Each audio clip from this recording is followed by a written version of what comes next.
e também dos textos de aprofundamento. Então, nós vamos para a segunda parte, a segunda metade, por assim dizer, do nosso livro didático, dos nossos conteúdos. Lembrando apenas aqui a sequência que foi estabelecida, já explanada na primeira web, inclusive, mas sempre vale retomar. Então, na web 1, nós falamos primeiro sobre uma circunstância, situamos historicamente, melhor dizendo, a psicologia da educação, a origem da psicologia como ciência autônoma, e em dois momentos seguintes, nós discutimos a teoria de Jean Piaget, a sua epistemologia genética, o seu foco no desenvolvimento cognitivo do indivíduo, e também a psicologia histórico-cultural de Lev Vygotsky. Então, vocês podem acessar esse vídeo, os materiais que já estão disponíveis sobre esses dois autores. Vale destacar também que no dia de hoje é a data para que nós façamos essa segunda web para a segunda metade do nosso livro didático, nossos objetivos, a sequência da ementa dos nossos conteúdos. Então, nós vamos dividir em 3 partes, sendo a primeira relativa à teoria psicogenética de Henri Vallon, um autor que se notabilizou por abordar e fazer proposições teóricas que abordavam simultaneamente, concomitantemente, os aspectos emocionais ou afetivos, né, se preferirem, os aspectos cognitivos e também os psicomotores, ou seja, a ideia de um estudo acerca da psicogênese da pessoa completa, um estudo que tenta contemplar sobre o máximo possível de aspectos o desenvolvimento humano, daí uma teoria assim tão rica quanto a do Vallon, e a gente vai verificar o quanto, especialmente, o enfoque nas emoções e nas suas implicações para a aprendizagem foi a via preferencial de apropriação da sua teoria aqui no campo educacional brasileiro. No segundo momento desse vídeo de hoje, nós abordaremos a questão da educação inclusiva, da inclusão nas escolas, as contribuições que a psicologia da educação traz para a discussão sobre esse tema, que certamente será abordado também em outras disciplinas, né? Aqui nós vamos dar um foco maior às discussões da psicologia da educação. E, como aspecto para completar a sequência de conteúdos, nós vamos tratar de um ponto bem específico do desenvolvimento humano, que é a adolescência, uma fase suficientemente peculiar, dotada de traços assim tão específicos que merece ser estudada como um ponto à parte, né? Especialmente para professores que vão trabalhar junto a pré-adolescentes e adolescentes, é claro, né? Se trata de um conteúdo assim absolutamente essencial. Não com a ideia de que se nós estudarmos isso, conhecermos a adolescência teoricamente, suprimiremos todas as dificuldades que são razoavelmente esperadas de serem encontradas no convívio, no processo educativo de adolescentes, mas significa que a gente pode, ao menos, estar precavido em relação a determinadas dificuldades, a determinados aspectos, e também buscar entender a adolescência não exclusivamente como um núcleo do desenvolvimento do qual decorreria basicamente problemas, mas também entender as potencialidades e as virtudes que podem ser típicas da adolescência. Então, essa é a sequência. Então, os pontos 5, 6 e 7 são abordados na web de hoje. Lembrando, então, que como o AVA espelha, tal qual for montado, ele pensa como se fosse um espelho do livro didático, nós saltaremos da unidade 1 direto para a unidade 3. Então, a unidade 2 não será trabalhada como um conteúdo específico ali no AVA. Então, se ela está em branco lá, aquilo não é um erro, aquilo é realmente só para ficar claro que está espelhado em relação ao livro didático. Então, abordagem valoniana, né, a abordagem do Henri Vallon, um médico francês que desenvolveu amplos estudos no campo da psicologia, enquanto pesquisador foi essa a área na qual ele atuou, qual consagrou seus esforços com pesquisas empíricas, especialmente junto às escolas, pensando o ambiente escolar como sendo preferencialmente o melhor para se avaliar o desenvolvimento infantil, o desenvolvimento da criança, e mesmo chegando a discussões relativas à adolescência, ele problematizava bastante a ideia de que retirar desse ambiente escolar regular, normal, os indivíduos para fazer pesquisas em laboratórios ou em testes específicos, de alguma maneira traria variáveis para essa investigação que não seriam interessantes. Então ele sempre buscou desenvolver seus estudos, suas investigações junto ao meio escolar, observando, participando e testando esses indivíduos no interior das instituições de ensino. Então, a construção da pessoa na abordagem valoniana, e pensamos a ideia do Vallon, então é um autor do final do século XIX, né, o seu nascimento, e viveu um pouco além de meados do século XX, então 1962, o seu falecimento, e a expressão-chave para nós entendermos a proposição do Vallon, ao menos inicialmente, é essa que está no primeiro ponto aí do slide, ó, a ideia de psicogênese da pessoa completa. Então, psicogênese, né, o gênese enquanto origem, então a origem, o início do desenvolvimento psicológico daquilo que ele usa chamar de pessoa completa. Bom, mas como assim? Seria possível estudar meia pessoa apenas e não uma pessoa completa? Claro que não, né? Mas é a ideia de que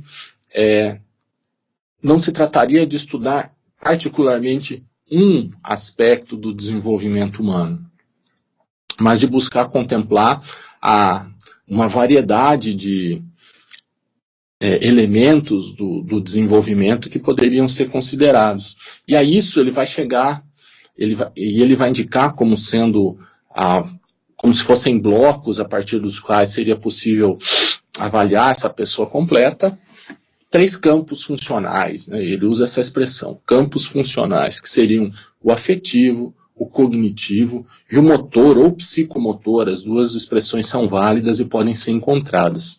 Então, 3 campos funcionais, afetivo, cognitivo e motor.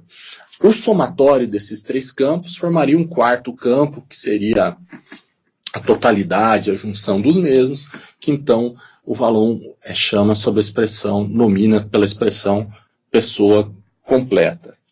Bem, por que 3? Por que ele faz essa divisão em 3 pontos? Porque ele vai falar que é possível verificar nos seres humanos, nesses 3 grandes blocos, desenvolvimentos que não são absolutamente equivalentes, que não são iguais. Então é possível encontrar, por exemplo, indivíduos com amplo, um franco, um claro desenvolvimento cognitivo. Vamos pensar, um indivíduo pode ser um verdadeiro gênio, mas que talvez, esse exemplo que estamos criando aqui, não seria tão desenvolvido do ponto de vista afetivo, ou seja, um indivíduo brilhante intelectualmente, mas que do ponto de vista afetivo teria dificuldades.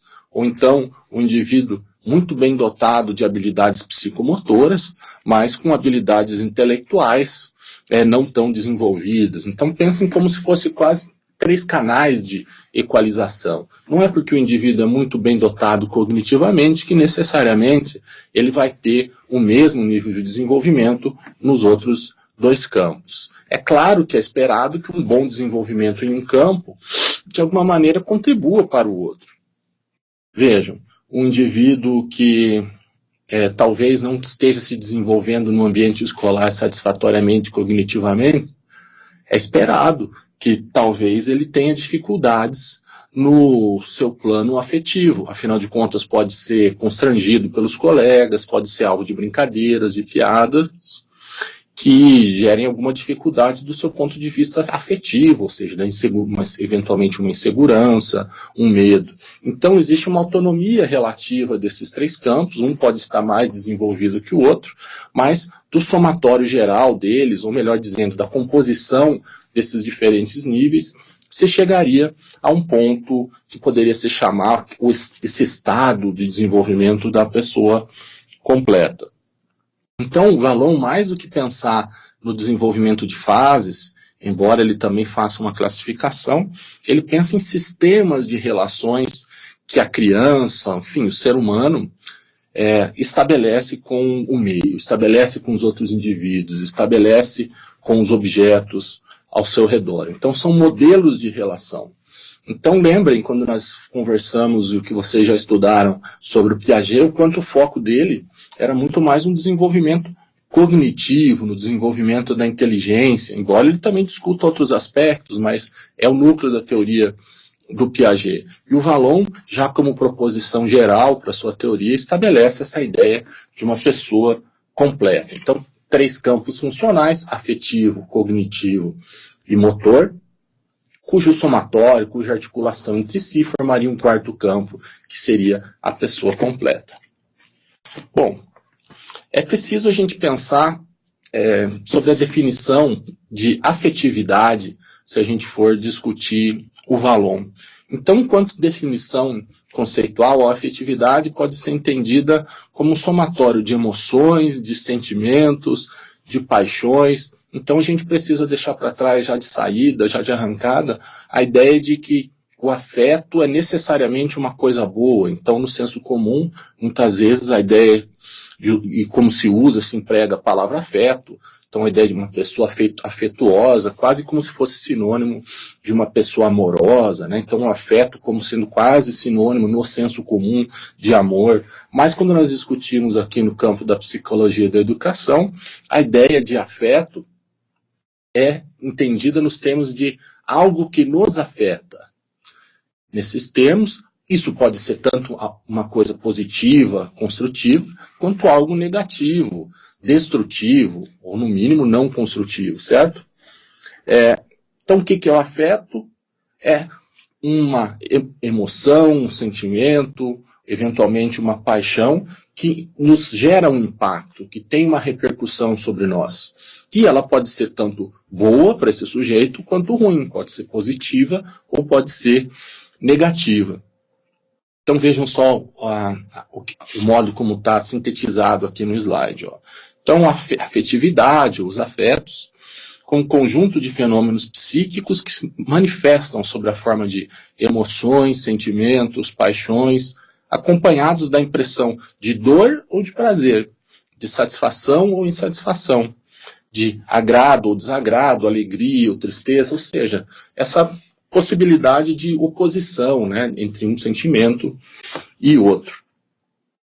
Então, aquilo que é afetivo diz respeito à capacidade humana de, tanto recebendo como impactando o outro, de exercer uma influência nesse campo que pode ser subjetivo, que pode ser emocional, esse campo, então, denominado de uma maneira geral como afetividade. Então, quando nos referimos a emoções, estamos pensando naquelas que são muito mais uma resposta orgânica, biológica, em emoções como alegria, tristeza, surpresa, enfim, as emoções básicas. E quando nos referimos ao sentimento, nós estamos falando do impacto que essa resposta quase que somática, orgânica, tem no âmbito psíquico. Então, o sentimento é uma coisa menos automatizada, menos ligado ao corpo do que as emoções. Então, é importante demarcar essa diferenciação. Bom, já pensando assim dessas vivências, no âmbito dessas vivências emocionais em sala de aula, nos processos educativos, é preciso que a gente tenha clareza de que nas vivências infantis, pré-adolescentes, adolescentes, esse elemento cognitivo, afetivo, motor, eles estão sempre entrelaçados, tá? Então vejam como está anotado aqui nos slides, ó. Existe uma reciprocidade entre a afetividade e a inteligência. A inteligência, ela vai avançar ao longo dos estágios do desenvolvimento e nessa razão direta, a afetividade vai se racionalizando, né? O que isso quer dizer? Que quanto mais avançado for o desenvolvimento cognitivo do sujeito, a princípio, mais condições ele terá de lidar com as suas emoções, eventualmente até as encobrindo. E, de modo recíproco, quanto maior for a estabilidade emocional de um indivíduo, mais ele terá condições de manter um nível estável para conseguir ter uma disposição franca e que como indicativo para um bom aprendizado. Ou seja, esses dois âmbitos, eles vão estar sempre em diálogo. Olha, as conquistas do plano da inteligência são, portanto, incorporadas ao plano da afetividade e vice-versa. Então, disso decorre a ideia clara de que, talvez, muito mais do que inicialmente se possa supor, a afetividade e essas emoções, esse impacto subjetivo por parte dos que acontece nos alunos em sala de aula, enfim, nas suas relações no interior das instituições de escolarização formal, terão um impacto muito forte no que diz respeito à sua aprendizagem ou à sua não aprendizagem. Veja, isso não significa, sob hipótese alguma, atribuir exclusivamente a questões afetivas, emocionais, a efetividade da aprendizagem, mas sim dizer que essa é uma variável que não pode ser desprezada, que de fato ela tem um impacto para o sucesso ou insucesso escolar dos indivíduos. Bom, especialmente quando nós estamos tratando de crianças ou pré-adolescentes que ainda não têm um franco domínio das suas emoções, têm mais dificuldade em eventualmente encobrir as suas emoções, a gente vai verificar no campo educacional, muitas vezes entre os professores, há uma ideia bastante recorrente, que é de que o aspecto motor, quando, então, numa excitação motora, na presença de muitos movimentos, como se fosse necessariamente uma ação contrária, uma situação que não concorresse a favor da vida intelectual, do estudo, da aprendizagem, né? Então, a ideia do movimento ser comumente percebido, essa agitação do aluno ser comumente percebido como um fator de erro, como um fator de desvio de uma boa aprendizagem. Vejam, é bastante claro, é bastante nítido, certamente, que em um ambiente que a atenção, a concentração, ela é absolutamente necessária para a aprendizagem, e que se é um ambiente absolutamente caótico, desordenado, com muita agitação corporal, é certo que essa circunstância não trabalhará a favor de uma boa aprendizagem. Mas, ao mesmo tempo, nós temos que pensar que podem acontecer a presença de outras emoções que não sejam expressas necessariamente sobre a forma de uma agitação motora e que também atrapalhem o aprendizado. Vamos pensar em um aluno que, por algum motivo, está experimentando medo na sua permanência no interior da sala de aula. Seja lá por que circunstância for. Quando nós experimentamos a emoção do medo, nós temos uma boa propensão, um bom ambiente subjetivo, por assim dizer, para conseguir nos concentrar e impulsionar a aprendizagem de um conteúdo novo? Também certamente não. Então, se a agitação motora exacerbada pode até ser um impedimento para o desenvolvimento, um aluno inibido, com medo, que não esteja se expressando motoramente, que possa estar ali simplesmente parado, não necessariamente essa é a melhor circunstância para ele desenvolver a sua aprendizagem. Tá? Então, é uma ideia de encontrar um equilíbrio. Um ambiente absolutamente desordenado, de agitação motora, com certeza gera dificuldades. Mas simplesmente alunos parados, quietos, com medo, também não é o melhor dos ambientes para uma boa aprendizagem. Inclusive, esse espaço escolar pode se tornar um ambiente aversivo, por assim dizer, para essa criança, para esse pré-adolescente, para esse adolescente. Então vamos ver aqui em síntese, né, como ficou registrado no slide. Não necessariamente a agitação motora é sinônimo de desatenção ou de indisciplina, cujo movimento tem um atributo que pode ser bem empregado no processo pedagógico, qual seja, conforme indicado aqui, o de representar, de expressar as emoções. Então, um ambiente feliz, alegre, confiante, em que esse sujeito esteja conseguindo se expressar, pode ser sim um bom ambiente, tendo uma base mínima de ordem e de uma direção de concentração nos estudos. A agitação motora, portanto, pode expressar alguma satisfação, uma alegria, um envolvimento, uma empatia desse aluno com o ambiente escolar, com o professor, com os seus colegas. Então, a garantia do silêncio e de uma rigidez ali comportamental, por si só e exclusivamente, não garante um melhor ambiente possível para a aprendizagem. Então, é preciso ter isso bastante claro, né? Então, veja só o exemplo que está registrado aqui, ó. Então, a alegria em uma criança desencadeia uma grande excitação motora. Quanto menor for a criança, mais ela será transparente nas suas emoções, né? À medida em que o indivíduo vai se desenvolvendo, ele vai se tornando mais capaz, pela sua capacidade cognitiva mais sofisticada, de encobrir as suas emoções, né? Mas então, numa criança vai desencadear a alegria, certamente uma excitação motora. Ela vai representar isso corporalmente. Então, ó, a emoção nas crianças coincide com a sua expressão, pois elas não têm plenamente desenvolvida a habilidade de contê-la ou tentar disfarçá-la.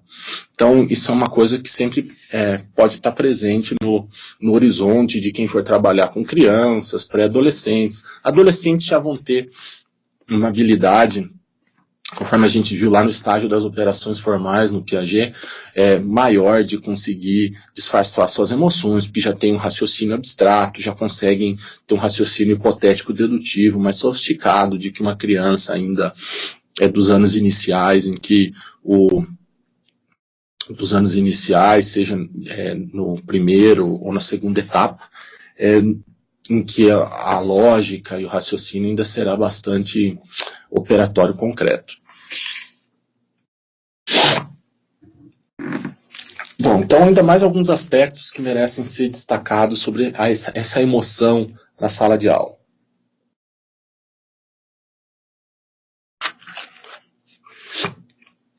Então a palavra-chave aí desse primeiro tópico, indicado nos slides, é a palavra permissividade.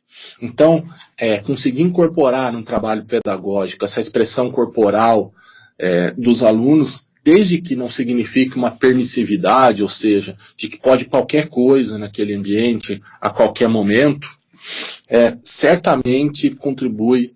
Então, permitir essa expressão corporal certamente contribui para um ambiente bem sucedido, para um ambiente favorável para a aprendizagem, mas então só fazer essa demarcação, né?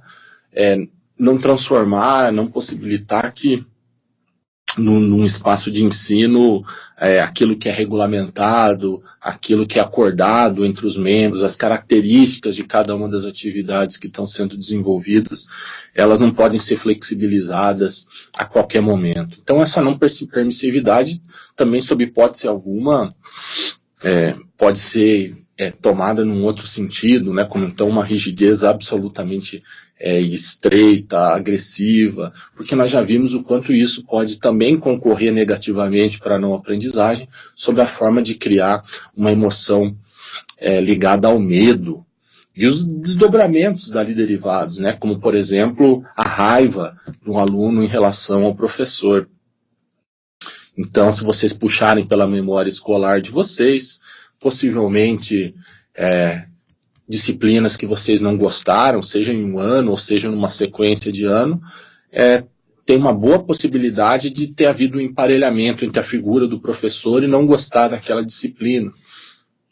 Então, para nós adultos é bastante fácil, né, separar essas coisas, né? Não, mas a disciplina é uma coisa, o professor a outra. Agora, num ambiente escolar envolvendo crianças, pré-adolescentes, adolescentes, a tendência é haver um emparelhamento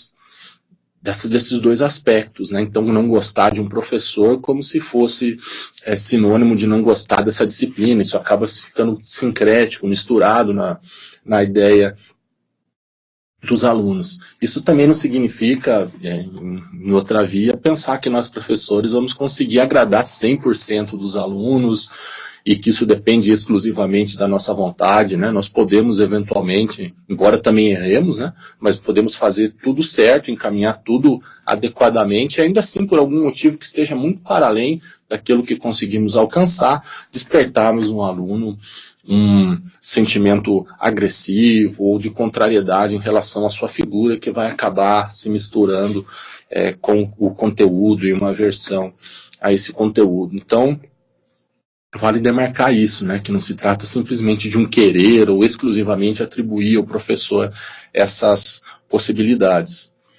Olha, aqui registrado no segundo tópico, nos slides, né, o medo, por exemplo, pode ser revelado por uma ausência de movimentos corporais. Então, o aluno absolutamente parado e quieto. Então está ótimo para aprendizagem. Se ele estiver experimentando medo, estiver ali numa situação de extrema tensão, estresse, desconforto, seja por que motivo for, muito possivelmente esse sentimento, esse afeto vai ser prejudicial a uma boa aprendizagem.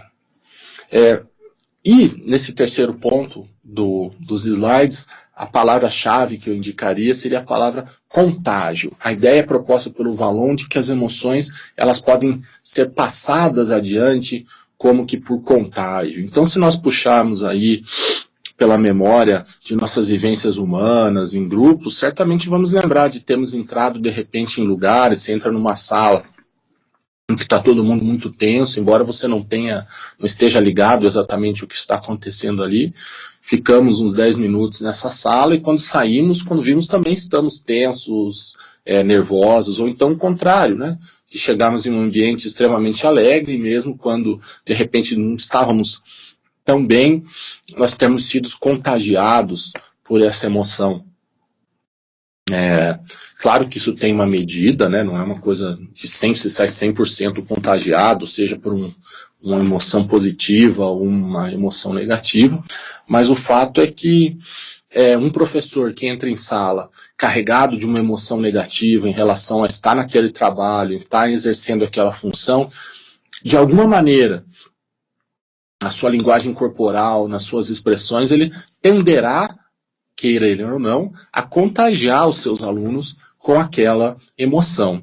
Então é sempre preciso levar em conta. É claro que nós não vamos estar com professores todos os dias ótimos, todos os dias 100% bem dispostos, mas se a regra for a indisposição, a frustração para estar ali, talvez seja o caso, inclusive, de revermos a nossa profissão e pensar em outras atividades que possam não ser tão penosas para a gente, né? E, ao mesmo tempo, então, já que essa ideia de que as emoções podem ser passadas adiante por contágio, as emoções, as disposições de um grupo de alunos certamente também geram um impacto sobre o professor. Então, estamos pensando nessa via de mão dupla. E uma boa aliança pedagógica, uma boa aliança de trabalho, em grande medida, significa que cada uma das partes traga aquilo que tem de melhor, estabelecendo uma relação empática, uma relação positiva. Certamente isso significa ter um ambiente de aprendizagem mais favorável. Se conseguimos fazer isso sempre, a todo momento? Não. Mas, no mínimo, devemos ter isso como um horizonte, né? Como um rumo para o qual nós deveríamos nos dirigir.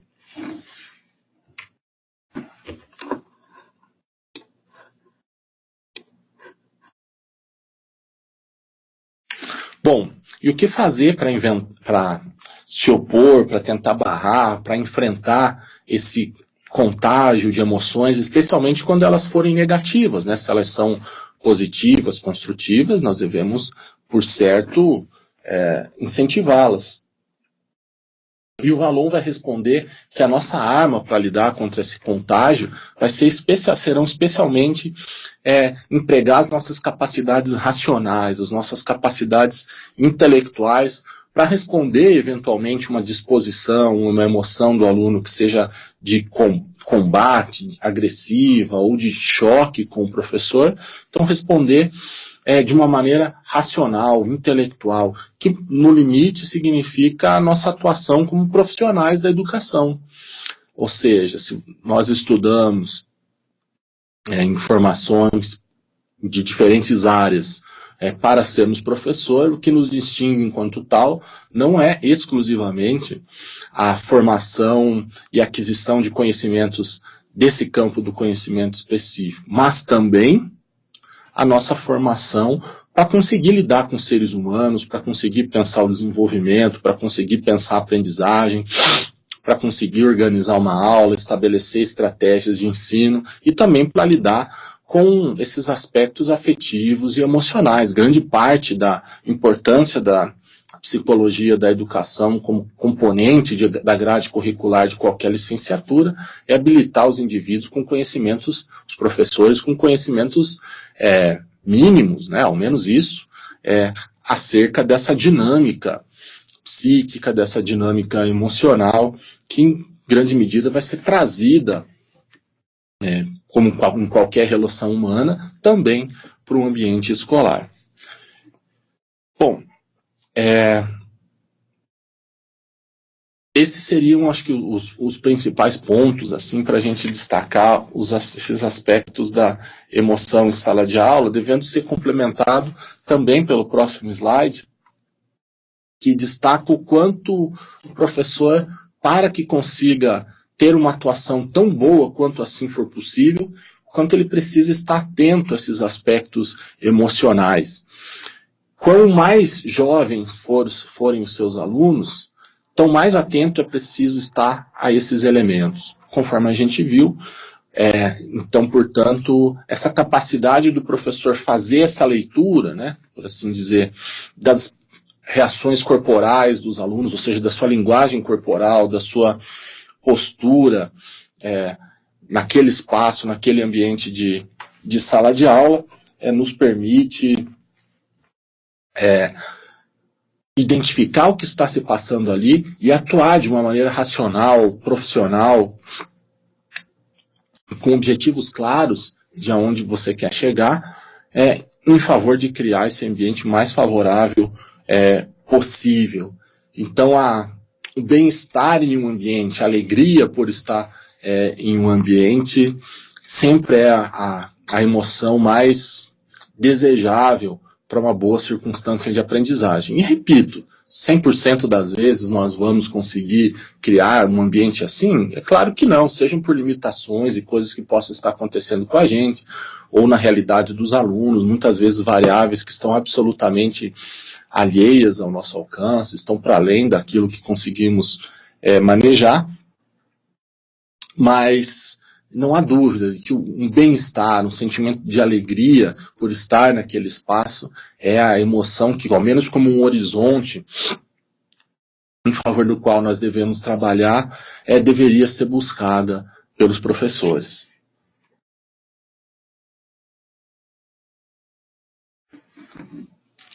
Também vale a pena destacar aqui alguns aspectos, então, dessa teoria do Henri Vallon, as suas proposições sobre a relação entre emoção e aprendizagem, alguns pontos assim que são típicos, clássicos, de uma relação professor-aluno. Então, vamos acompanhar aqui nesse ponto do slide. Como para Vallon, o indivíduo se constituiu na relação com o meio, ou seja, é uma teoria interacionista também, do mesmo modo que a piagetiana, que nós pudemos discutir na web anterior, o convívio com os professores seria algo fundamental para o desenvolvimento do aluno como um todo. Especialmente na medida em que pensamos do início da idade escolar, quando a princípio esse sujeito conviveu no meio familiar e de repente ele passa a conviver num meio que não é mais esse familiar, e, portanto, inclusive no qual ele tem outros papéis que não sejam de filho, de neto ou de irmão, enfim, aqueles que são característicos e típicos de um ambiente familiar. A expressão da emoção tem o papel de oferecer pistas ao professor sobre o aluno, contribuindo para que possa compreender melhor o que se passa com esse aprendiz, o que está acontecendo com ele, né? E também, como um ponto absolutamente fundamental, que a gente não pode deixar para trás, não pode deixar de destacar aqui, é o quanto nós, enquanto professores, acabamos contagiando dessa maneira, assim, independente daquilo que nós estejamos falando enquanto conteúdo, mas na nossa expressão, na nossa linguagem corporal, nós vamos contagiar os nossos alunos, seja de uma forma negativa ou de uma forma positiva. Né? Não somos heróis, não somos indivíduos que conseguem estar 100% do tempo bem, que conseguimos apenas acertar, mas temos que ter esse horizonte de que o modo como nos relacionamos com o nosso trabalho, com a nossa função de professor, caso ela não seja positiva, de alguma maneira ela vai transparecer para os alunos e vai afetar na sua aprendizagem ou não aprendizagem.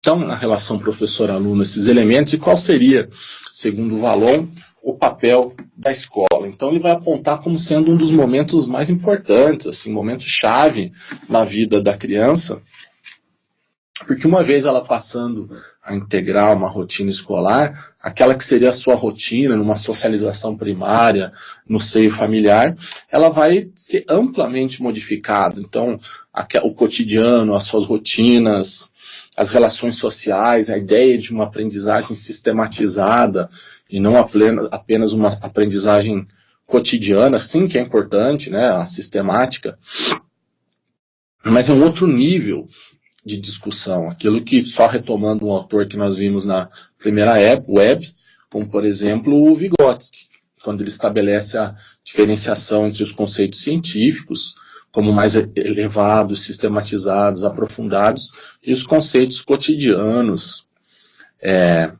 entendidos aí sobre a forma de um tipo de relação com um conhecimento muito mais superficial.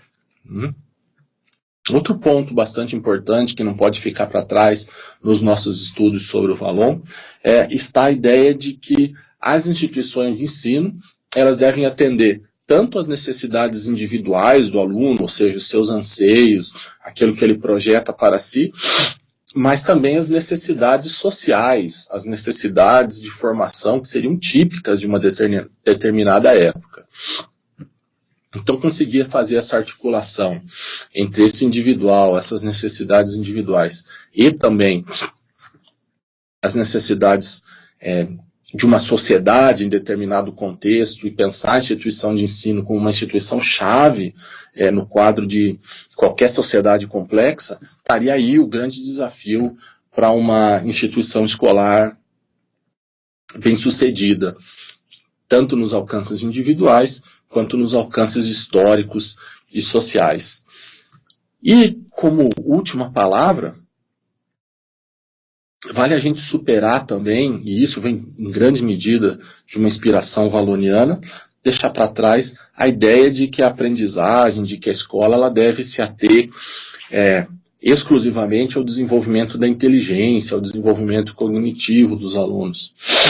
Então, a ideia é de desenvolver a personalidade como um todo. Então, habilidades sociais, habilidades psicomotoras, habilidades de manejar, de lidar com as suas emoções, ou seja, de lidar com a afetividade. Esse seria o papel da instituição de ensino, de criar ambientes, circunstâncias, problematizações, atividades, aulas, convivências, que de fato proporcionasse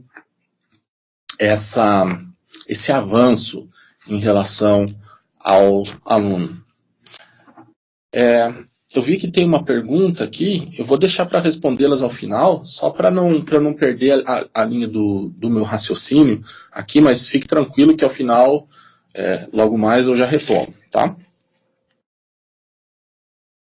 Então, a segunda etapa, digamos assim, a segunda parte dessa nossa web, que está dividida em 3, seria a discussão sobre alguns elementos ligados à inclusão nas escolas e o papel da psicologia da educação. Então, a ideia de uma educação inclusiva, a ideia de uma educação que seja capaz de integrar indivíduos com diferentes necessidades educativas ou educacionais, né, essas duas expressões são possíveis, especiais, é algo que tem se levantado no horizonte, e muitas vezes com bastante dificuldades de implementação, dificuldades objetivas de sistematização, condições que muitas vezes passam inclusive pela arquitetura dos prédios, pela formação dos professores.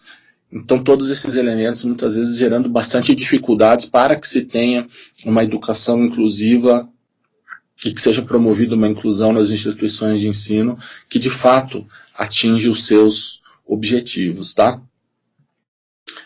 Muitas vezes a gente verifica nas pessoas o fato de encontrar já de saída essas dificuldades já no momento subsequente, então rejeitar essa possibilidade. Não, então essa educação inclusiva não funciona. Eu acho que a gente não pode, eu entendo que não é possível nós adotarmos uma postura assim tão de saída, de franca oposição à educação inclusiva, até mesmo porque, do mesmo modo que existem, de fato, de verdade, muitas dificuldades, também existem exposições, relatos de atividades que são bastante bem-sucedidas nesse processo de inclusão. Então, o que inicialmente nós podemos demarcar aqui como um conceito preliminar para a gente poder discutir o que é uma educação inclusiva? Então, essa definição do que significam necessidades educativas especiais, muitas vezes apresentadas apenas sobre a sigla NEE, né? Então, vamos acompanhar aqui no slide essa definição. Ó. Um aluno possui necessidades educativas especiais quando apresenta dificuldades significativamente maiores para aprender ou tem um problema de ordem física, sensorial, emocional ou social. Então, notem que sobre essa ideia de que possui dificuldades significativamente maiores para aprender, comporta inclusive a ideia de um aluno que seja dotado de altas habilidades intelectuais. Por quê? Porque o que se tem como referência aqui é o ensino regular, ou seja, a maneira típica, regular, de se estabelecer uma relação de ensino. Eu pergunto, para um aluno que seja um gênio, o ensino regular é o melhor ensino para ele? Certamente não. Ele tem outros caminhos, ele tem uma outra dinâmica. Então, tenho clareza que necessidade educativa especial não é sinônimo de atraso no desenvolvimento, e sim a ideia de que determinado indivíduo não está, a melhor modalidade de ensino para ele não é o ensino regular. E nisso nós estamos pensando, inclusive, eventualmente, sujeitos que estejam passando por alguma circunstância social de vulnerabilidade. Um indivíduo que esteja uma criança numa condição de abandono, será que ela está, mesmo que transitoriamente, temporariamente, passando por uma necessidade, estando num quadro de necessidade educativa especial? Certamente, não existe dúvida quanto a isso. Então veja, não se trata exclusivamente de uma questão de inteligência, de uma questão cognitiva, mas sim de uma avaliação global desse indivíduo, que pode ter permanentemente algum tipo de necessidade, ou pode ser inclusive algo transitório. Um marco que certamente é importante nós trazermos aqui, até porque com bastante recorrência, se em algum momento no futuro vocês desejarem fazer um concurso público, um teste seletivo, enfim, uma prova em que vocês serão examinados, é esse marco legal que é a Declaração de Salamanca, então de 1994, no qual, a partir do qual as discussões sobre necessidades educativas especiais ganharam muito mais repercussão em todo o mundo, né? Ele redefiniu o conceito de necessidade educativa especial, tal qual o termo nós apresentamos aqui no slide anterior. Então esse conceito passou a abranger tanto crianças em desvantagens, como as crianças e os indivíduos, né, de modo geral, sobredotadas, superdotadas, enfim, dotadas de altas habilidades. E, inclusive, sistematizando aqui o que eu falei anteriormente, crianças que podem estar em situação de risco. Veja, aqui eu estou usando mais a expressão crianças, mas isso vale para qualquer ser humano, em qualquer idade, né? E muitas vezes a gente acaba usando preferencialmente a expressão criança. Então, que fique, assim, registrem bem isso. Não se trata de uma questão exclusivamente cognitiva, se trata de uma questão que pode também dizer respeito à ordem das condutas emocionais. Indivíduos que possam ter algum tipo de dificuldade emocional, dependendo do grau, do quão severo for essa dificuldade, eles podem ser também classificados como tendo necessidades educativas especiais. Então, destacando uma cisão, uma diferenciação histórica sobre o conceito de inclusão, a gente vai verificar essas duas palavras assim, que acabam expressando o modelo de entender o relacionamento com alunos com necessidades educativas especiais. Palavras que no senso comum podem praticamente se equivaler, mas quando trazemos aqui para uma discussão no seio da imanência conceitual, digamos assim, desse campo, elas se apartam bastante. Então, a ideia de uma integração e a ideia de uma inclusão. Então, o que seria essa proposição educacional sob o viés de uma integração, que ela foi majoritária, para pensar em um horizonte mais curto, né? Voltando para historicamente, na década de 1970 e meados da década de 1980. Então, a ideia de que o aluno deveria se adaptar às demandas e à realidade escolar. Então, um aluno que se integrasse seria um aluno que tivesse necessidades educativas especiais, mas a escola não modificasse seus métodos, suas condutas, suas práticas. E sim, esse aluno se adaptasse à escola tal qual como era ali concebida.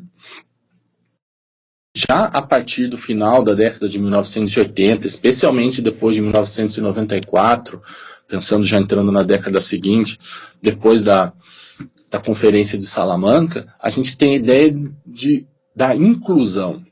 Ou seja, aí o polo é invertido. A ideia de que a instituição deveria se modificar, mudar seus métodos, suas ações, a fim de conseguir trabalhar no seu interior com esses alunos que de alguma maneira apresentassem e têm em si uma necessidade temporária ou permanente, mas enfim, uma necessidade educativa especial. Então, demarquem bem essa diferenciação, né? O que era a ideia de um ensino que promovesse a integração, como então é o indivíduo que deveria se adaptar, e atualmente, desde o final da década de 1980, a ideia de um ensino que efetivamente promova a inclusão, ou seja, a instituição que precisa se adaptar e criar estratégias e condições para que os indivíduos possam frequentá-la de uma maneira efetiva. Então vejam aí uma síntese nesse slide a seguir. No ensino integrado, a criança é vista como sendo a portadora do problema, necessitando se adaptar aos demais estudantes. No ensino inclusivo, são as escolas e sistemas de educação que devem ser modificados para atender às necessidades individuais, então, de todos os alunos, todos os educandos, tenham eles necessidades especiais ou não.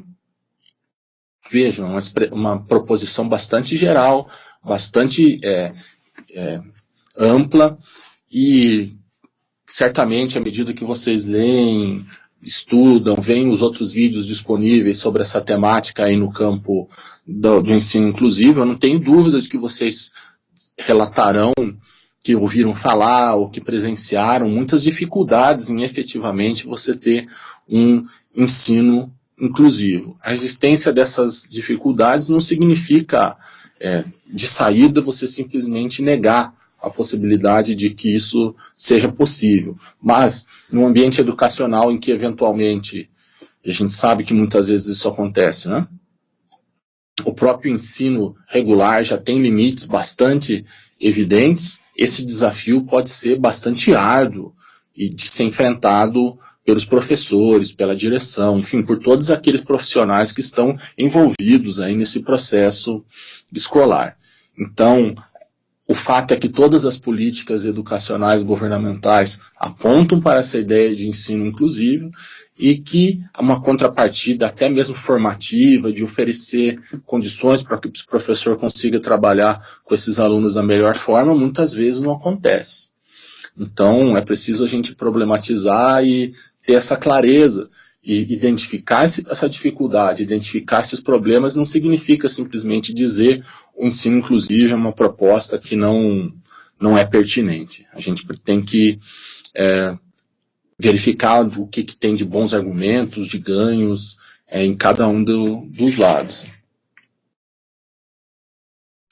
Então, quais seriam as características a serem buscadas, desenvolvidas numa educação inclusiva bem-sucedida?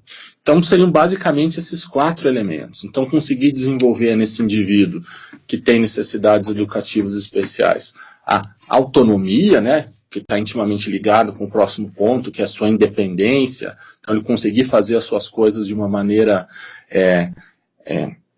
menos dependente possível dos seus cuidadores, das pessoas que estão lhe dando um amparo, seja sob a forma de uma tutoria ou mesmo de no seu seio familiar, uma equiparação de oportunidades, veja, claro que como um projeto para o qual se deve rumar e que eventualmente, dependendo da circunstância, pode ser bastante difícil, e de uma ideia geral de uma inclusão social. Então, como proposição geral, a gente pode pensar assim, olha, significa juntar esforços, oferecer instrumentos para que esse sujeito possa ir assim tão longe, tanto quanto for possível, naquele momento, naquela circunstância. Agora, notem, se nós esperarmos muito pouco dos indivíduos, dificilmente eles darão mais do que o pouco. É preciso a gente ter isso muito claro. Se eu espero nada ou quase nada daquele indivíduo, não cobro absolutamente nada, não gero novas demandas, dificilmente ele dará uma resposta a um nível mais elevado do que esse mínimo que você está exigindo, ou desse quase nada que você está exigindo. Isso vale tanto para relações no âmbito educacional como em outros âmbitos. Tá? Então, um aluno com necessidade educativa especial, ele precisa ter, sim, demandas, objetivos, expectativas adequados à particularidade da sua circunstância, mas esses objetivos não podem ser muito baixos. Eles não podem ser simplesmente formalidades. Eles têm que ser realistas, mas que, de fato, lembre do conceito de zona de desenvolvimento proximal do Vygotsky na web anterior. Eles têm que alavancar o sujeito para um passo à frente. Os indivíduos de fora podem olhar e falar, nossa, mas isso é tão pouco. Mas veja, para esse sujeito, num horizonte, isso pode ser um grande ganho, num horizonte médio. Tá? Então tem aí algumas características, uma prática de organização para pensarmos as necessidades educativas especiais, a prática com esses alunos, que eles são típicas, assim, francamente reconhecidas como estratégias que costumam ter boa eficiência. Então, ó, uma classe de tamanho variado, uma classe de tamanho razoável. Então, trabalhar com alunos com necessidades educativas especiais em classes muito grandes é uma dificuldade. Um ambiente em que as distrações sejam limitadas, ou seja, que favoreçam o foco em determinado ponto. Um professor que ofereça instruções efetivas. Veja, é preciso dizer o que fazer, como agir. Simplesmente dizer não faça isso ou não faça aquilo não significa contribuir para instalar no aluno um mecanismo, um processo que possa levá-lo a resolver problemas. Então, uma diretividade por parte do professor. Outro ponto, uma atmosfera não competitiva. Se esses alunos começarem a estabelecer sistematicamente uma comparação com os outros, certamente essa é uma variável que pode afetar negativamente. que vai afetar negativamente, né? Quinto ponto, uma abordagem organizada da aprendizagem. A maneira como você apresenta um problema, como você expõe um conteúdo, impacta significativamente na aprendizagem ou na não aprendizagem do aluno. Então, apresentar de uma maneira desordenada o conteúdo especial para qualquer aluno, né? Mas especialmente para alunos que possam ter alguma limitação, uma necessidade educativa especial, se torna ainda mais complicado. Então, esses seriam os principais pontos a serem destacados sobre a educação inclusiva, e daí tem vídeos, textos complementares, para além do texto didático, que estão ali disponíveis no AVA. Tá? E então, como a última parte dessa web, nós vamos falar sobre a adolescência enquanto uma etapa do desenvolvimento que ela tem aspectos biológicos, psicológicos, sociais e culturais. Então, veja, se trata de um fenômeno amplo, de um fenômeno complexo, e que nós precisamos entender, então, a partir desses diferentes aspectos, dessas diferentes possibilidades de entrada, de discussão. Então, a primeira coisa que nós precisamos separar para ter clareza é diferenciar o conceito do que é a puberdade e o que é a adolescência. Então, quanto ao conceito de puberdade, nós estamos nos referindo exclusivamente aos aspectos biológicos. Estamos falando da maturação biológica desse organismo. Nós estamos falando da maturação, do desenvolvimento dos caracteres sexuais, por exemplo, desse grande impulso hormonal que acaba acontecendo com os indivíduos. Então, nesses termos, qualquer mamífero passa pela puberdade. Qualquer mamífero. Tá, então esse momento de transição do que seria a infância e a vida adulta, em que você tem um estirão, grandes modificações corporais e problemas que até então não se colocavam, como, por exemplo, a questão da sexualidade, que não se colocavam como um desejo, como sensações corporais numa criança, elas vão passar a aparecer, então, nesse momento da puberdade. Em que medida a adolescência seria diferente, então? A adolescência é diferente de puberdade, se a gente for pensar numa teoria dos conjuntos, é como se a puberdade estivesse contida na adolescência. Então, a adolescência é um fenômeno que é mais amplo do que a puberdade. Então, ela diz respeito também a aspectos sociais, culturais, psicológicos, porque o que se entende por adolescente, por exemplo, como no primeiro item que está indicado ali, na delimitação temporal, quando começa, quando termina a adolescência. Notem que é difícil, muitas vezes, estabelecer exclusivamente uma cronologia. Você pode pensar algo apenas para balizar o raciocínio, 11, 12 anos, e talvez o fim da adolescência quando se atinge a maioridade penal, 18 anos. Mas será que nós podemos encontrar indivíduo na faixa dos 35, 40, que tenham comportamentos tipicamente adolescentes ainda? Quero crer que não é tão difícil de conseguirmos encontrar. Então, a adolescência, para você pensar enquanto conceito, ela é muitas vezes definida como se fosse uma espécie de moratória social, ou seja, um espaço que acabou surgindo com o desenvolvimento das sociedades complexas para que o indivíduo faça essa transição da infância para a adolescência sem ter desde muito cedo todas as exigências típicas de uma vida adulta. Mas então por que a adolescência é um conceito cultural e histórico? Porque nem todas as sociedades tiveram e têm em si ainda, sociedades isoladas hoje em dia, né? Esse espaço de adolescência. Então algumas sociedades primitivas, por exemplo, têm os ritos de passagem. Então o sujeito é criança até antes daquele ritual. Então, normalmente são rituais que envolvem algum sacrifício, de passar algum medo, enfrentar algum tipo de dor, algum tipo de provação, melhor dizendo. Ao final daquele ritual, o indivíduo é considerado no seio daquele grupo social, no seio daquela cultura, como um sujeito adulto, gozando de todos os direitos, de todas as prerrogativas, mas também de todas as obrigações de uma vida adulta.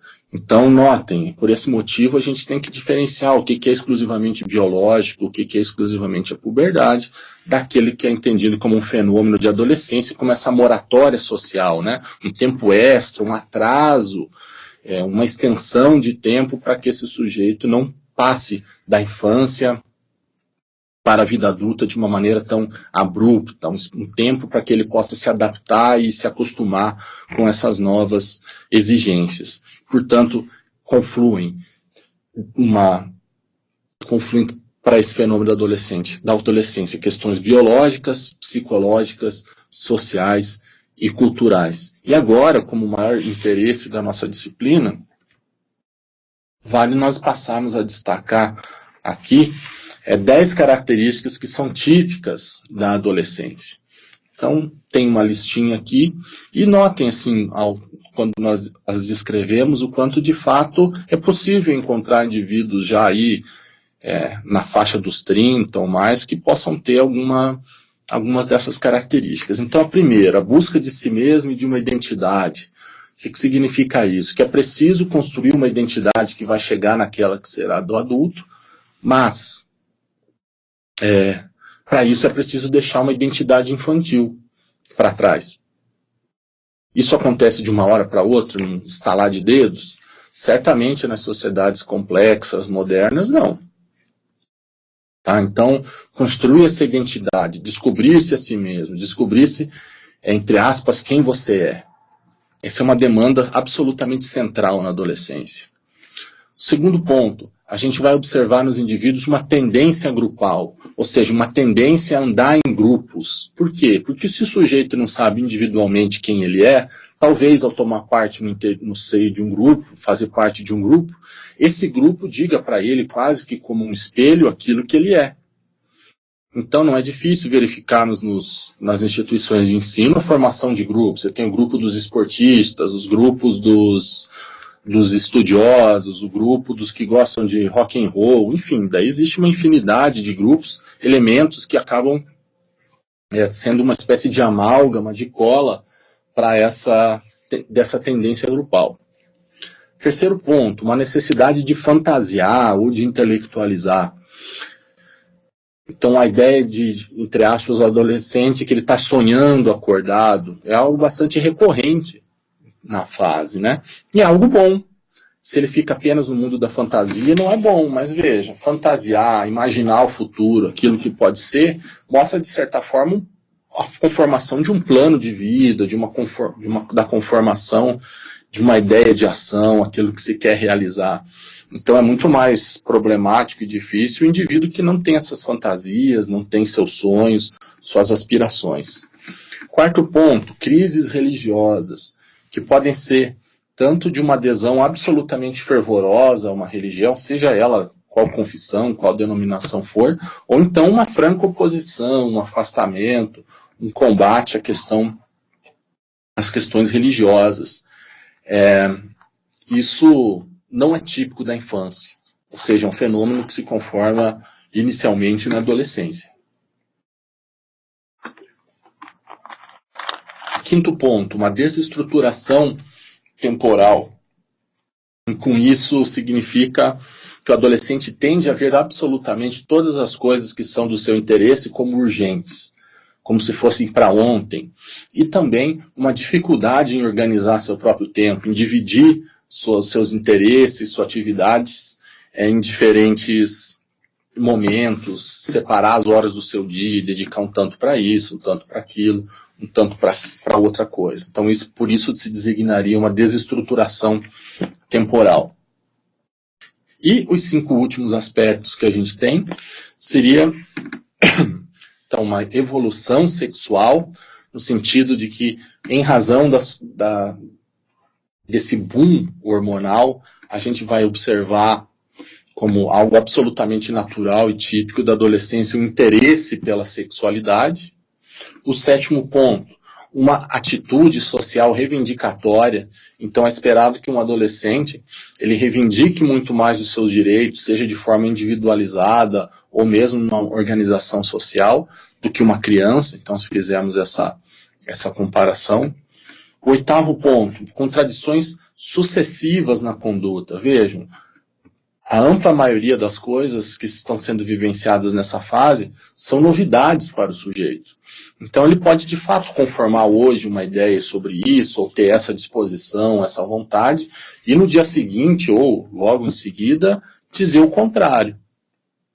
Isso pode causar nos professores, nos profissionais da educação de modo geral, alguma frustração, alguma irritação, mas é uma coisa típica, é bem esperado, né? Então, essas contradições na conduta. O nono, uma separação progressiva dos pais. Veja, não se trata das costas aos pais, renegá-los, nada disso, mas a ideia de conquista de uma autonomia, a conquista da liberdade. Esses são elementos que são desejáveis que apareçam na adolescência. Sempre ali vão aparecer conflitos, limites nessa relação familiar do que pode, o que não pode, até onde pode ir sozinho ou fazer suas escolhas, o quanto tem que prestar satisfação. Mas se a gente está pensando que uma característica típica da vida adulta é a autonomia, certamente essa separação progressiva dos pais ela precisa acontecer. Isso não significa romper com os pais, mas significa não ser dependente. E, por fim, como último ponto, a gente verifica constantes flutuações de humor. Então, esse indivíduo pode estar muito bem, muito animado agora, e 30 segundos depois ele está absolutamente prostrado, negativo, ou então agressivo, contrariado. Então, num período de tempo muito curto, é possível que esse adolescente varie de humor. Se isso acontece ininterruptamente, sem parar, de fato, pode ser algum tipo de psicopatologia. Mas isso acontecer de uma maneira razoavelmente constante, mas que não seja um padrão, é um traço dessa síndrome da adolescência normal, né, que tenta designar de alguma forma, esse autor, o Maurício Nobel, quase como se fossem 10 sintomas da adolescência, claro, usando aí um bom humor para pensar quase como se fosse sobre a forma de uma síndrome, né? Não podemos entender ao pé da letra, mas sim esse efeito de sentido inteligente que o autor acaba trazendo. Eu já vou então passar para as questões que vocês colocaram aqui, mas só então como considerações finais, ressaltar aquilo que eu já falei na nossa primeira web, que ninguém precisa se tornar um especialista em psicologia para ser um bom professor, mas precisa certamente conhecer conceitos sobre o desenvolvimento, sobre a aprendizagem, sobre a vida afetiva, sobre fases do desenvolvimento, como a adolescência, por exemplo, conceitos instrumentais, como de zona de desenvolvimento proximal, apresentados pelo Vygotsky, a ideia do que é um esquema, o que é uma assimilação, apresentado pelo Piaget, as características típicas de cada fase do desenvolvimento cognitivo.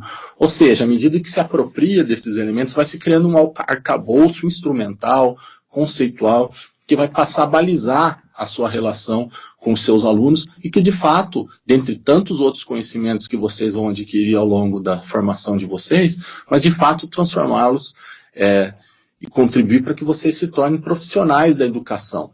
E ser um profissional da educação, além de dominar os conteúdos típicos da sua área de conhecimento, como algo absolutamente essencial, significa também dispor e ter esses outros conhecimentos que alavancam, que levam você como indivíduo, como um profissional de determinada área, a ter uma ação mais efetiva. Tudo bem? Então, como já houve alguns comentários aqui ao longo da minha exposição, eu vou retornar a eles, né? Eu pedi para deixarmos mais ao final, e então fiquem bastante à vontade para se manifestar aqui à medida em que eu vou ler para tomar pé aqui.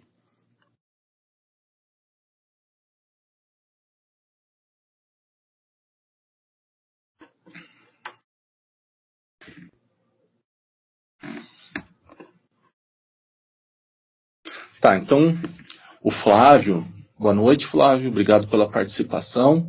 Você coloca aqui, né? Mas quanto a essas emoções, elas vêm de algum trauma psicológico, por exemplo, medo causado pelo bullying, ou medo devido a agressões ocorridas no âmbito familiar?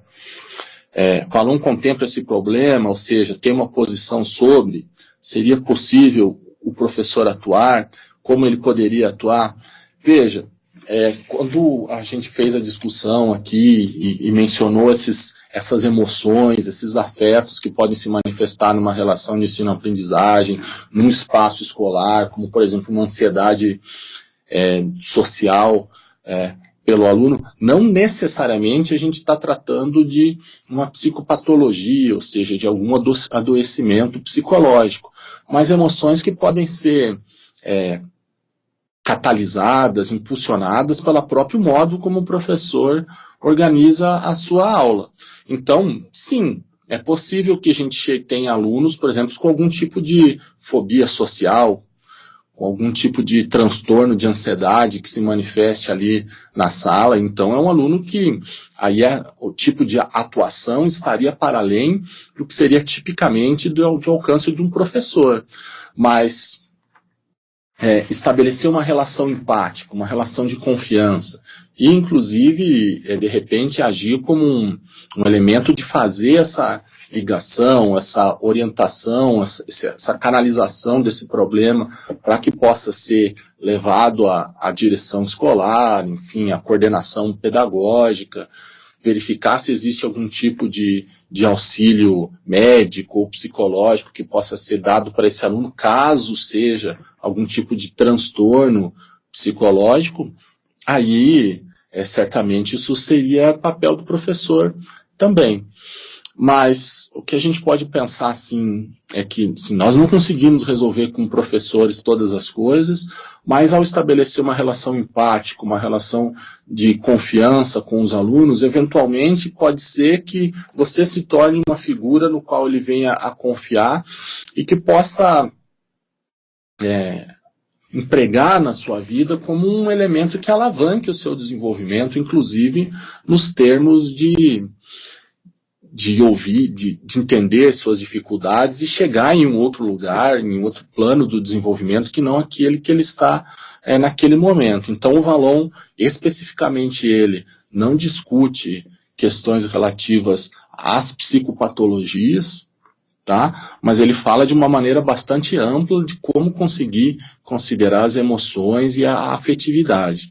Então, para tratar de traumas, de psicopatologias, é preciso buscar aí uma literatura mais específica sobre a saúde mental, que assim, é possível encontrar bastante elementos nesse sentido, para pensar inclusive as práticas escolares, mas estaria fora daquele que seria o núcleo do interesse do Vallon. Então, se você palavras-chave, então que liguem educação, saúde mental, especialmente no Google acadêmico, né, você certamente vai encontrar alguns elementos que possam ajudar a entender melhor essas circunstâncias. Aí seria uma indicação que eu daria, pensar questões como estresse, se for pensar na saúde de nós mesmos, professores, como a síndrome de burnout, a ideia de um estresse crônico, a ideia de um esgotamento emocional que muitas vezes pode caracterizar um adoecimento no seio da nossa profissão. Então é outra seara, uma outra abordagem, um outro caminho da psicologia que não especificamente o que nós estamos tratando aqui, mas essas então seriam as indicações gerais que eu daria, sabe? Empatia, diálogo, laços de trabalho, independente da gravidade do caso, buscar que tipo de encaminhamento é possível dar, às vezes até mesmo a partir de um diálogo entre a instituição de ensino e as unidades de saúde que possam ter próximas a essa instituição. Então a Marina também registrou aqui uma questão, né? Então ela registrou essa questão no momento em que tratávamos da educação inclusiva. Então, boa noite, Marina.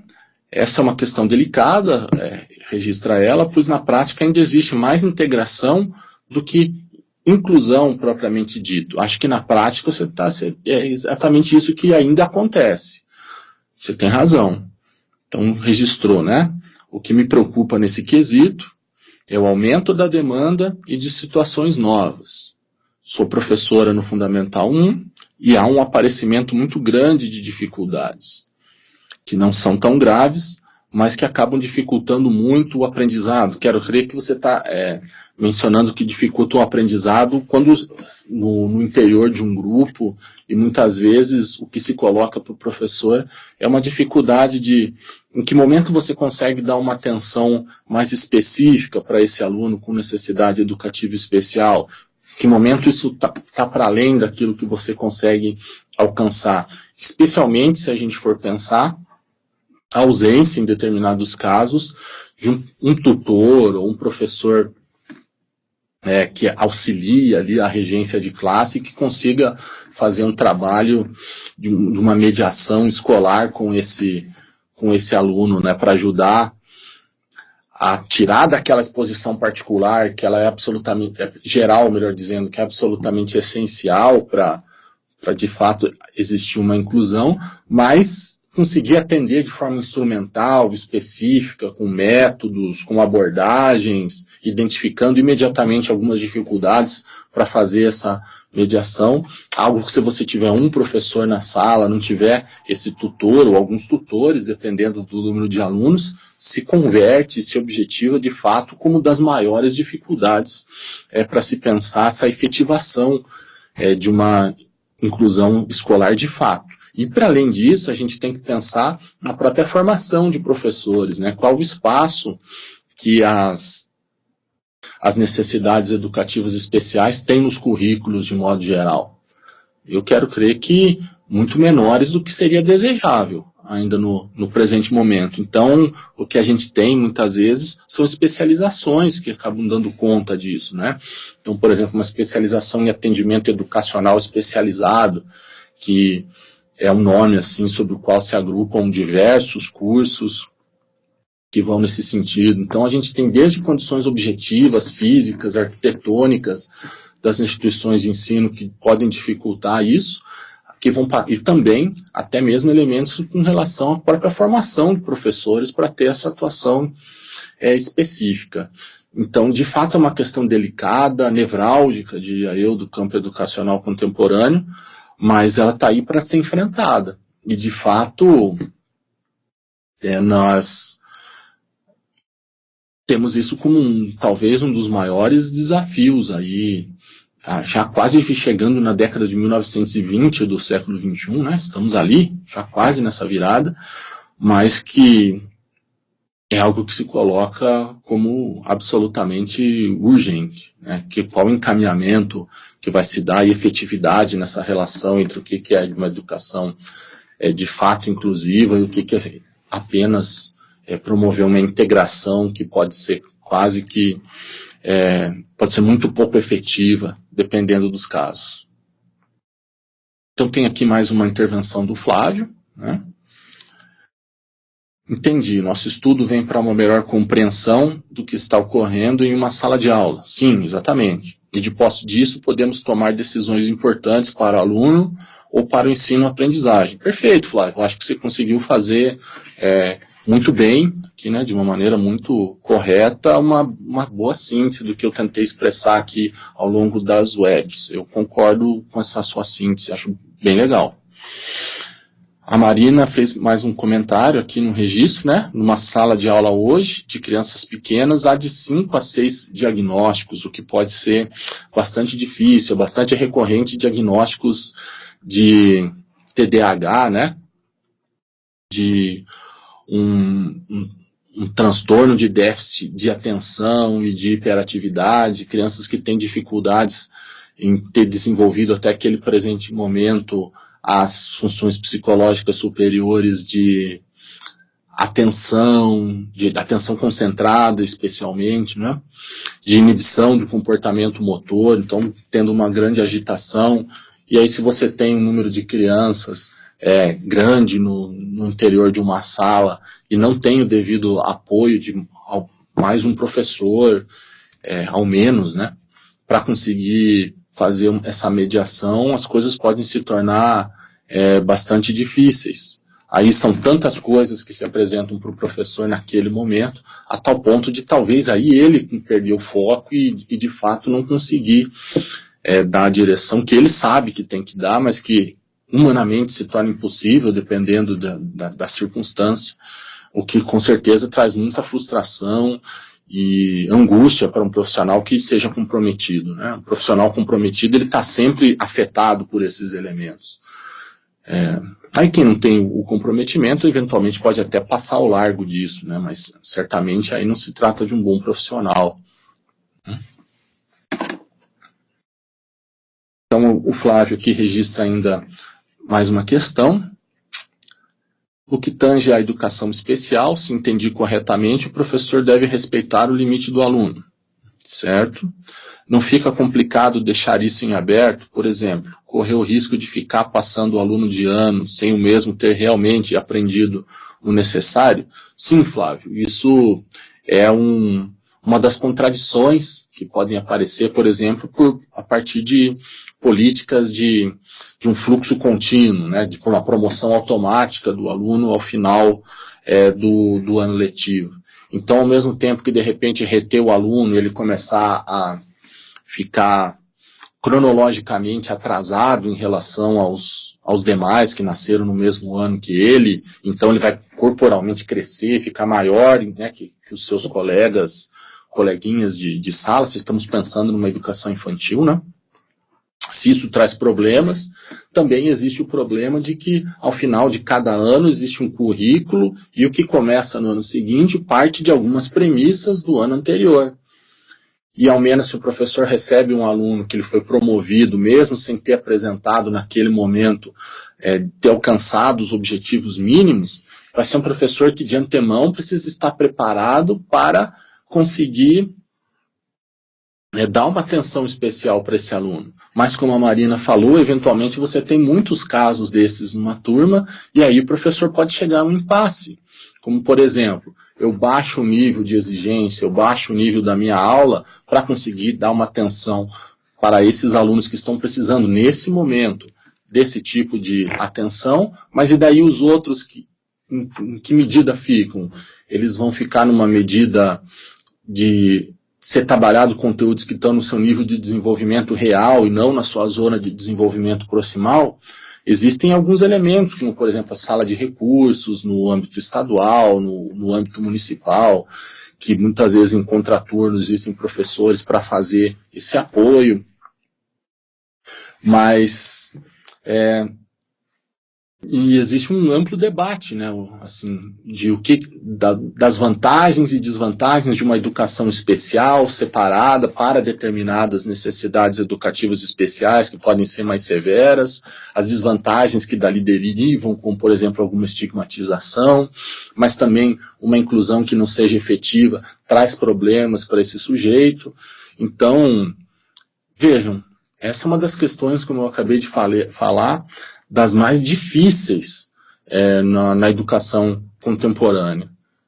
As políticas educacionais são no sentido de uma educação inclusiva, mas as condições objetivas, inclusive de formação de professores, de condições institucionais, não são plenamente oferecidas, e aí muitas vezes o professor fica com aquela situação ali na mão e não sabe como encaminhar, embora possa ter a maior boa vontade e disposição para conseguir fazê-lo, mas talvez precise passar por cursos de formação continuada que o instrumentalizem sobre como trabalhar.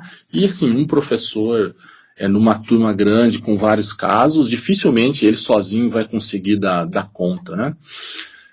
E daí a gente sabe que bate em limites muitas vezes governamentais, de contratação, de disponibilidade de pessoal, que geram dificuldades que levam a esses impasses que vocês com muita propriedade estão aí registrando.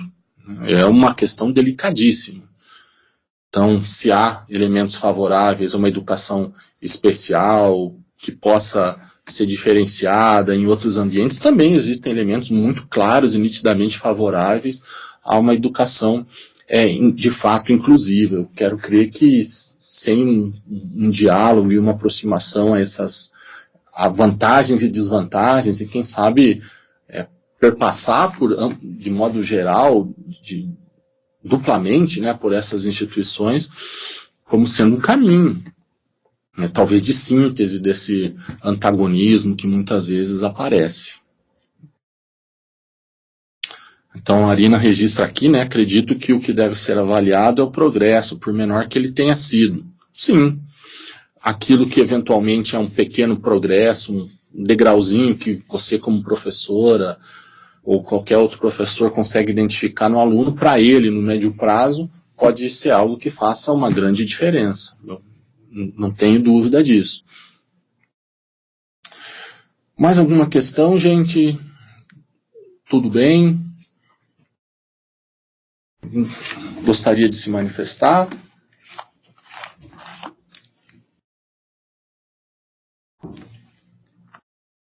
Tranquilo, Flávio? Legal, Marina? Então, agradeço muito a participação de vocês dois, muito legal esse diálogo que nós conseguimos estabelecer aqui. Claro que a ideia da web é também que ela fique disponível e ficará logo mais para que todos os demais colegas, alunos possam ver esses debates, essas explanações e utilizar como material para fazer avançar a sua aprendizagem. Nós seguimos em contato no ambiente virtual de aprendizagem. Muito obrigado pela atenção e tchau.